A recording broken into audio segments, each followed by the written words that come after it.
Welcome to the Super Clinic Project Podcast, Coach's Corner Edition. Ready to boost your practice by 10,000 in just 10 minutes? Join your coaches, Jennifer and Tracy, for fast and proven strategies that drive real results. Let's get started. Welcome to the Super Clinic Project Podcast, where we take regular clinic owners and we turn them into super clinic owners. Today is Coach's Corner. You have me, Jennifer Gligoric and Tracey Sundkvist. We're both business consultants, coaches, and Tracy is also a neuroscience expert. And today we're going to help you get $10,000, and we only have about 10 minutes to do it. So let's dive right in. We are going to talk about effective leaders on this episode. So how to be a better and more effective leader in your own business. And that's actually really hard for a lot of people. So we're going to go over how effective leaders demonstrate integrity, self-awareness, and a willingness to learn and adapt. And if you can foster those skills within yourself, you will be a better leader. Tracy, take it away. Sure. What really brings me down is when people share that leadership is something that you are, and I just have to call like BS, because leadership is something that you do. Right? Yeah. Leadership is action. It's something tangible. And if it's not tangible, it means it's not happening.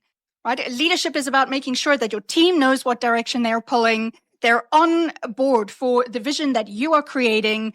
They know what is expected of them and how are they going to be rated according to those expectations. And they can understand the rules of the road. And if you're not doing leadership and you're just expecting everyone to magically be the best version of themselves, and you just kind of, park back and ride on that, then that's not going to go your way. Yeah, you have to be purposeful as you are with saying, this is what I want. I want to start a business. What do I need to do? And you did all this research. Well, I would like to be an LLC. I've done all this research on the difference between an S Corp and a C Corp and all these other corps. And I feel like I'm going to do this. Or maybe you've decided to be in a partnership. You did a lot of research for this. Well, being a leader needs to be purposeful too. How am I going to show up every day? So when we talk about integrity, that's one of the things that we're talking about. How am I going to show up? If I'm not showing up properly, am I going to be self-aware? Am I going to own that for myself so they can see me, my team, owning that and understand that that is a core that I expect from them because I expect it from myself? Am I willing to learn? And also, will I adapt? Right? So a lot of times, if you are unable to do those things, then you have a hard time when other people try to show this. So you want employees to be able to willing to learn. You want them to be adapt. You also probably want them to innovate too and come to you with different things and say, hey, I think we found a better way. Boy, that is music to any good business owner's ears, right? You have? Tell me about it. What's the framework for that? If they come to you with something and it needs your investment, what do they have to do before they give you a wild idea? One of the things that we'll put with this episode is an idea meter. In fact, I will make sure that Danny attaches this to our school. And so an idea meter is an idea that you just say, hey, if you find a way that we can innovate, these are the things that you're going to need to do to come to me to seriously consider it and seriously consider investing in your idea. And it's not very hard. Is it relevant? Is this us? Is it something we do? Does this tie to a core value? What is actually going to add to the bottom line? You're going to ask them to actually vet their idea. This way, you're not constantly being bombarded, by things that just absolutely don't make sense. And then you get annoyed at those employees who are trying, but really they're not. They're just spitballing things. And sometimes it's their way of deflecting from actually fixing something that's broke because they don't want to do the extra work, right? So, little things like that pulling into place and being purposeful, but it's all in the mindset of how you're showing up every single day as a leader yourself and how you're doing this. And then also too, how you not so much confront, but when there is a challenge, if someone isn't meeting expectations, how are you communicating that with them? Tracy, can you talk about that? Yeah, totally happy to go there. Something that jumped up for me before that was we cannot move away from the fact that one of the biggest competitive advantages that you can have in business is to have a really strong team. Now, what we very often see when we work with clients is that there's this emotional connection. But like they're family, they've been with me, they've been so loyal to me for 15 years. And you're like, okay, well, that's wonderful. How are they supporting your change initiatives? And there's like this like deer in the headlights kind of look, right? Yeah. Because yes, you want to have this wonderful, a good relationship. But I have to say, it also has to be a professional relationship, because you're not employing new family members for your business. You want to ensure that competitive advantage, which means you need to have an A team. And if you don't have an A team, you can't expect to play an A game, right? So your responsibility is, how do I attract them? How do I nurture them? And then how do I unleash them in my business? That is your job as a leader. Yeah, you want to talk about empowerment. How are they empowered to make things better? What happened last time someone did something to make things better? There are some atmospheres where, you just don't bring it up. Like that's going to get shot down. Do you do it publicly? Do you do it privately? There are things that you really have to think about on par with management, that you probably just hired them and you said, we'll figure it out together. A lot of brand new business owners do that, and it's charming, and it's how we all start out in business, right? We'll figure it out together. Dawn, my new admin person that I hired to be admin and marketing and 10 other things because I'm so busy with patients, or I'm so busy fixing these cabinets, or whatever you're doing in your service-based business. But that really can't be the way it is. At one point, you have to turn into an actual business and company. There has to be scripts that they follow. There has to be standards. There has to be consistency so that every client gets a consistent experience. You can't be like, we hear them in reviews on Yelp. Just think about restaurants. I don't know who they hired this time, but it was the best place I ever went to, and now it sucks. Right? And then, right there, that's a management issue. There's no consistency. You hired somebody who's really good, and they probably left because there's absolutely no consistency with it. You nailed it. You absolutely nailed it. So when clients come to us and they start positioning people problems, like I have this problem with this person or this team, it's never a people problem. It's always a leader problem, because it means you've identified there's something wrong. And what have you done? Everything you've done hasn't achieved the results that you needed to achieve to do things better.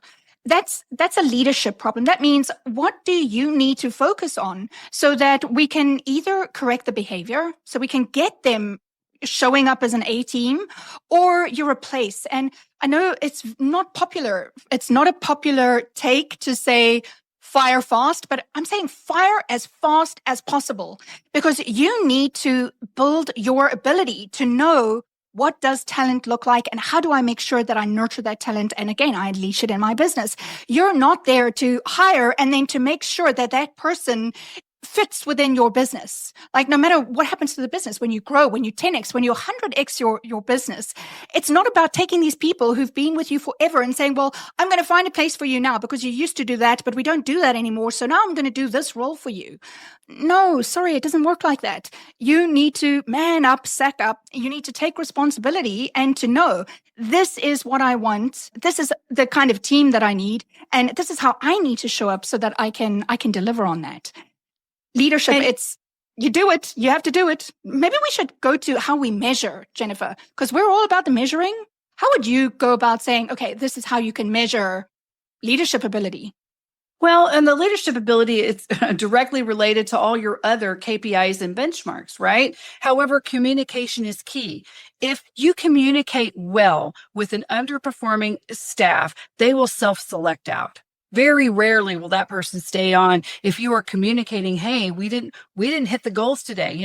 Our main purpose is to have, put color back into the world or get people out of pain, right? That's the purpose of this. But when you did this and this and this, how did that aid us in our purpose, right? Because your job, the way you fit in this role is this. Right? If you have those sorts of conversations with people and they go, well, I didn't because of this and this and this, typically they won't want to have those conversations. They will self-select out if they know their personality and their fit are not in the right role. So if you communicate correctly, a lot of these things can be avoided, but we have become communication adverse. So you need to make sure that you are a good communicator and that you act with integrity and you're a do as I do. person and not a do as I say person. Those 3 tips alone are going to help you transform your staff on that. You do need to have definite KPIs and deliverables for every single role. These are the things you're responsible for. This week, you hit this out of this task. Next week, we need you to do this because this is what's expected, right? And if you're just going through week and week and then going, why is everything the same? Well, that's why everything is the same. Leadership is a driver. It is a driver of deliverables, a driver of outcomes, and it's also helping those people and seeing if there is a shortcome, then you help them. A lot of times, I wouldn't fire. I'm not as I will say, I'm going to give a little bit adverse to Tracey. I'm not a fire so quick if I know it was me. Some people do need a little bit of support and then they're on board. So you have to be radically honest with yourself and go, did I give them the tools that they needed? But don't do it in a thing where you're getting manipulated. There's always the other B, as long as you're in the happy medium between the person who gets manipulated into keeping people that really are just manipulating you, and then the person who gives no one anything and expects them to be perfect, right? There is a happy medium between that. So I would just go back to our things. Demonstrate integrity, be self-aware, don't lie to yourself. Don't try to gaslight your own self about your ability, and be willing to learn and adapt and give that and communicate, that open communication. When it comes to the communication, your meeting cadences come into play here. So every single person within the business, if it isn't you, it needs to be line manager. Every single person, every single week needs to have a one-on-one discussion based on their performance, the outcomes, and the objectives.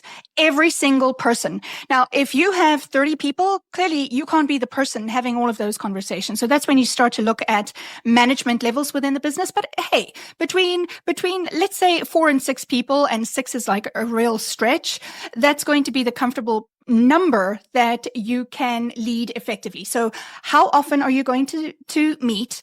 What is that going to sound like? Because just saying, how are you doing? I'm doing great. Okay. Do you have any questions for me? No, everything's kind of going fine. That's not communicating, right? It's reporting back on what they're doing well, what they're struggling with, giving objective feedback on their performance, which means they need to know, how are you measuring their performance? Like, how do you know what objective means of measuring? Do you say, I'm doing really great because I did 10 client calls and 8 of them actually came in? You need to turn communication into objective measures. And that's just one, basic way to make sure that happens. And that's it for this time. You've heard it. What we're going to do, you take these 10 minutes and put 10K into your business. Thank you guys so much. Have a Super Clinic week. Remember to go to superclinicproject.com. If you have a specific challenge in your business and you want to get a free session with us, click on our pictures on superclinicproject.com and go to us. Have a great week. Have a great Super Clinic week. Thank you for listening to the Super Clinic Project podcast, Coach's Corner edition. If you would like to work with Jennifer or Tracey to 2 or 10x your business, then go to superclinicproject.com and click on either Jennifer or Tracey's photograph to book a complimentary session. Your greatest breakthrough is just a session away.